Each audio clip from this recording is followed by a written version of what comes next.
Welcome to another episode of the Goddess Sugar Podcast.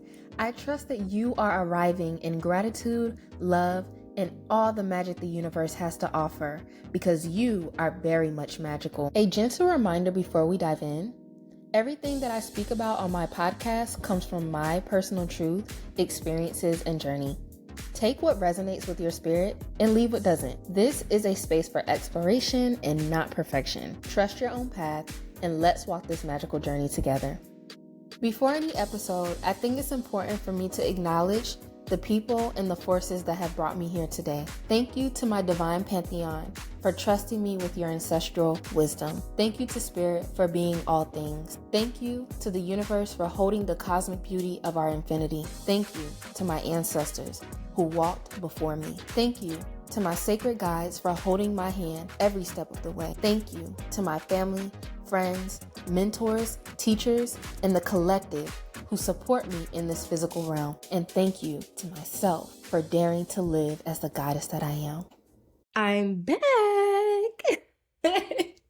Hey, what's going on? I know it's been like a minute since your girl has been on because your girl has been traveling, okay? I've been traveling, just getting stuff together. Everything is going on in life, but like good, really good change. So yeah, I'm sorry. I've been MIA just a little bit. But if you follow me on my TikTok and Instagram, like I still been posting content. I just haven't done a full episode in a while. But what's going on? I hope y'all are in a really good mood because I'm in a really good mood and I'm really excited about this episode, okay? So before we get into it, I always like to pull my affirmation cards, okay? From the top, I already shuffled, period. My energy is expensive and exclusive, okay? And is, okay, so I have my smoke. Do we have everything? Okay, so this is a juicy episode. We're going to be talking about the art of pleasure. Pushin P, pleasure, okay? How do we incorporate pleasure into our spiritual practice? This conversation is going to remind you that your pleasure is not just a luxury. It's your birthright, and you should be experiencing pleasure every single day. We're going to explore how to release your shame and to embrace that sensuality and that sexual side, okay? The concept of your sexual power is literally the foundation of your manifestation power. Okay, so Pushin P, like... I thought it was so funny that I named this episode that because when I hear that like phrase, like that's all I think about. Like the P is for pleasure, you know? And when I think about pleasure in my life, I'm basically giving myself permission to live the most juicy, like magical, delicious life. Pleasure is a divine life force that flows through your body, your heart, and your spirit. It is simply a sacred expression of your higher self. And again, it's not just physical energy. This is emotional freedom, spiritual liberation. It's the expression of your purest creativity. And to honor your pleasure is to honor yourself. And honestly, I'm gonna let y'all in on a little secret. Pleasure is how you access your abundance, your bliss, and your peace, period. So let's really get into it because depending on what your definition of pleasure and how you look at pleasure, that obviously is subjective to you, right? However, I kind of want to challenge you to reframe pleasure and how you see it. So some people will not allow themselves to feel pleasure or experience pleasure because maybe there's some shame around it. Wild thing is when it comes to our sacral chakra, I talk about the sacral chakra because that is the energy center of the body. That is the container for your sexual energy, for your pleasure, for your creativity, for your passion, all of that. And some people may not even realize that you have a blockage of your sacral chakra. And sometimes it's like almost underperforming because you're suppressing that expression of pleasure, right? When I'm talking about pleasure, you guys, I'm not necessarily just talking about sex, obviously. Again, I want you to think about pleasure in the form of what makes you feel juicy. What makes you feel delicious? What makes you feel soft? What like gives you that like, you know, tingle in your spine? you know? And a way that I experience pleasure every day as a goddess is that I romanticize everything in my life. Like, that's my secret.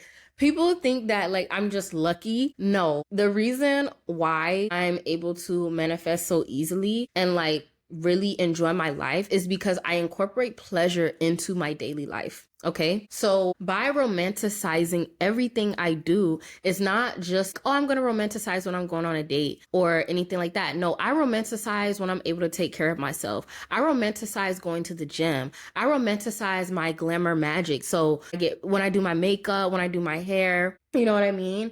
I romanticize going to my ancestor altar and being able to connect and have intimacy with my guides and with my ancestors. I romanticize when I say my affirmations at my goddess altar. Y'all, when I tell you everything's like romantic to be in my life, you know what I'm saying? Even, I know this may sound crazy, but even when I'm going through like challenging times in my life, I still find a way to romanticize it, because when I look at a challenge, I look at it as a way, okay, how am I deepening my relationship with self? And that's the other thing too. I do not allow my pleasure to be outsourced. Does that make sense? And when I mean outsource, I mean my pleasure is always within. It doesn't come from another person. And that's what trips people up too. Whether you're talking about pleasure like literally in a sexual way, or you're just talking about romance in your life, a lot of people, what they do is that you tie it to another person being in your life. You know what I'm saying? You tie it to a certain thing when it should always start within. You know what I mean? And once you change that lens and you're like, wow, my world revolves around me and everything that I do is romantic for me, then you start to take that pleasure that you feel inside and it radiates in your outer world and your reality, because honestly, the outer world is just a reflection of your inner world. Okay, so if you are circulating and you are feeling that pleasure inside, you're going to literally experience more pleasurable things on the 3D, period. You have to, first of all, give yourself permission to have a juicy life. Give yourself permission to experience pleasure every single day, whether it's physical, emotional, mental, spiritual, whatever it is, whatever brings you pleasure. Allow yourself to experience that. Say yes. Do not allow anyone to tell you you can't experience this thing or this feeling. No, it's all you. Give yourself the permission slip. And especially, I just want to speak out to my goddesses. I know there's the guys out here that are watching the episode, but especially for my goddesses, because obviously like women have been oppressed through time. And I just want to say this, as a woman, as a living goddess that you are, this is definitely important for you to give yourself permission to pleasure, because as a goddess in her full sexual authority and her full sexual power, that is how you're going to fast track your manifestations. Even today, society is scared of women who allow themselves to experience pleasure, right? Because what are we told about our pleasure? If we allow ourselves to experience pleasure, we're told that we're slutty, that we're whores. We're told that you're not ladylike if you allow yourself to experience pleasure. And not only allowing yourself to experience pleasure, but being like really out loud with it. You know what I mean? Like loving yourself out loud in that way, you know? And it's like, no, you deserve to live an erotic life, okay? I want us to kind of find the balance here, because pleasure is just not sexual. Like it literally tracks through your whole life. So like I said, whatever brings you that juice, whatever gets you hot, allow yourself to experience it. I just wanted to put that message out, especially for the goddesses. Like, dare to be fucking erotic. Dare to be a pleasure goddess, okay? Like, go against society. Like, I'm just all here for it. That's all I'm saying. You determine your definition of pleasure. As the living goddess that you are, or living god for the men out there, pleasure should not be optional. It's your birthright. It is your divine right. It is a requirement for you to up level, okay, in this life. Allow pleasure in, period. Back to what I was saying about romanticizing. I put these two together. When I romanticize things in my life, it's pleasurable to me. When I buy an airplane ticket, when I go to one of my favorite cities, when I'm drinking my herbal tea because it just makes me feel like a witch. You know what I'm saying? I allow my sensuality to be a part of everything that I do, because it makes me feel juicy and like it's pleasing. Even the way that I take care of myself, my rituals that I do for me, it's pleasurable. It reminds me of the goddess that I am. That's the beautiful thing. When you romanticize your life, you remind yourself of the love that you have for self. I would say my pleasure is tied to my foundation of self-love. That's something I've been constantly working on. It's not just a one-time thing. It's something that I constantly work on. It's something that I constantly incorporate in my life, because every time I do a ritual of self-care, or I do something that I want to do, I do something that pleases me, it reminds me and it tells me I love myself, Zipporah, I love you. So you see the intertwine of pleasure and self-love, and making sure that all starts from within. Even me now, like doing this podcast episode, it's pleasurable to me. Why? Because I'm allowing myself to be expressed. I'm saying all the things that I want to say. I'm giving my thoughts to y'all. I'm not holding back. Let that expression come out, love, because not only are you doing it for you, but it inspires other living goddesses to do the same thing. So adding to the romanticizing of my life, I literally make decisions that turn me on. When I think about something and I'm in the midst of making the decision, I choose the one that turns me on. I choose the one that makes me laugh. I choose the one that makes me feel really good. I choose the one that makes my heart tickle. And this is what I dare you to do, like going forward. Make a decision that turns you on. Okay, that's my dare for you, love. I'll say this for me. I can't speak for everyone else, but for me, how I know, like when I'm in the process of like making decisions for myself, that's how I know it's aligned. Like if it turns me on, if I'm like, yeah, like, yeah. And so these things that I'm talking about, this is how you're going to release the conditioning of your sacral chakra in particular, because when the sacral chakra is blocked, it will be blocked by guilt and by shame. Those are the two things, because it can go two ways. Either you feel guilty about your pleasure, about your bliss, or you feel ashamed about it. You feel like, oh, like maybe I'll be seen as nasty, or maybe I'll be seen as weird if I express my pleasure, if I do something that pleasures me. Babe, forget what the people have to say, because here's the thing. 9 times out of 10, the people that judge you, the people that have a lot to say about you living a pleasurable life, about you making aligned decisions, about you being expressive of your power, they're most likely miserable and not expressing their pleasure. It scares people when you decide to express your pleasure. When you make the decision to live a life that turns you on, it triggers a lot of people because they're not doing it. And they're like, why is she doing? Why is he doing it when I wouldn't dare to do that? But babe, we don't need those projections. We don't need those projections of fear, guilt, and shame, baby. Take those lower programs somewhere else, okay? Because we don't do that. Your sensuality is literally holy energy. Your womb, your body, everything about your vessel, about your temple are portals of creation. Even your energy centers, from like a spiritual standpoint, from an energetic standpoint, portals, okay? Allow it to be a portal of creation. Your pleasure is your birthright. It's not meant to be suppressed. The more you suppress that expression, first of all, your body eventually is going to turn against you, because it's like, hold on, I got all this energy up in me. You ain't creating nothing. You ain't let it go. Like, what are we doing? So your body can only hold on to so much. So it is very important that you do not allow yourself to be suppressed. Okay. Again, stop suppressing your pleasure power. Period. Also, something very important about pleasure: giving and receiving. So as much as you give, make sure that you're receiving as well.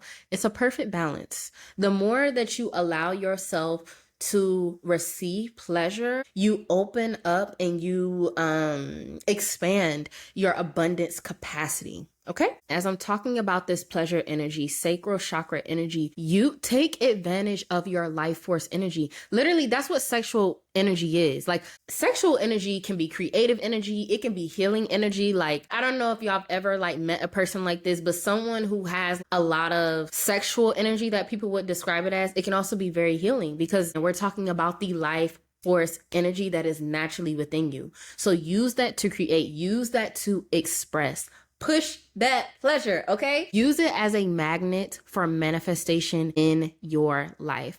Something that I do all the time. When I think about major manifestations that I've literally like manifested, I think about it and I'm like, I allow it, like the thought of that reality, I allow it to turn a girl on and I'm like, yes. You know what I'm saying? I'm feeling that, you know? Use this life force energy to channel your visions. Use it to channel your dreams. Use it to channel that self-embodiment, okay? I talk about this all the time. Manifestation is simply you aligning and embodying. Aligning with the reality that you want to be in and embodying that shit. People think that, oh, like, you're faking it. No, you're not faking it. You're just claiming what's already yours by embodying it. So use that concept of what manifestation is, that alignment, and then use your life force energy, aka your sexual energy, creative energy, however you want to look at it, and put it together. You get what I'm saying? Like, come on. I know for me, the minute I decided to allow myself to not only experience pleasure in my own life on a daily basis,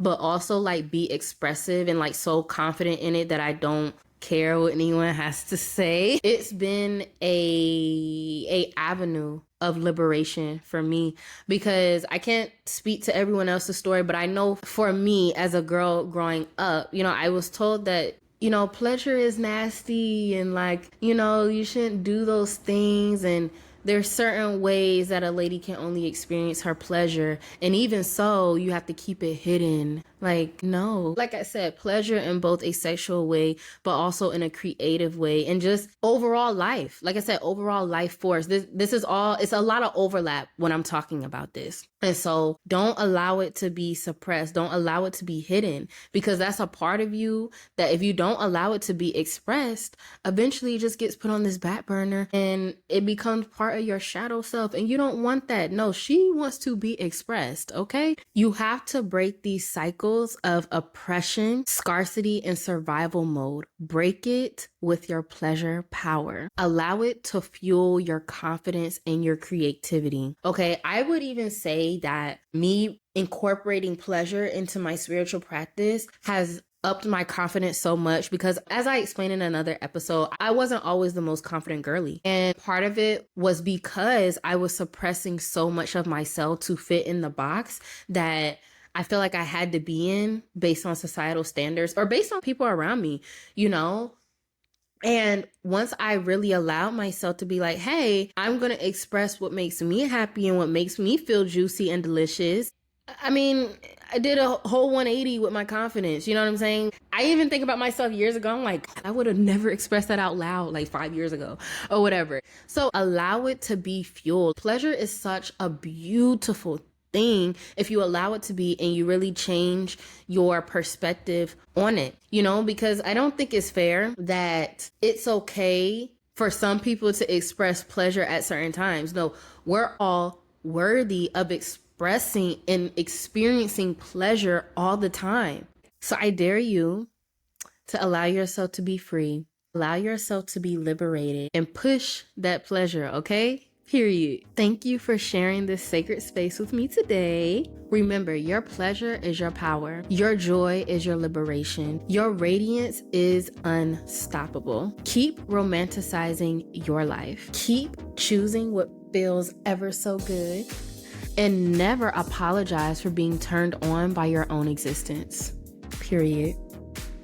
Stay calm. And remember, even when life tries to throw salt in your sugar, be a goddess anyway. Peace and blessings. Much love. Ciao, ciao. Ashe. Until next time, love. XOXO.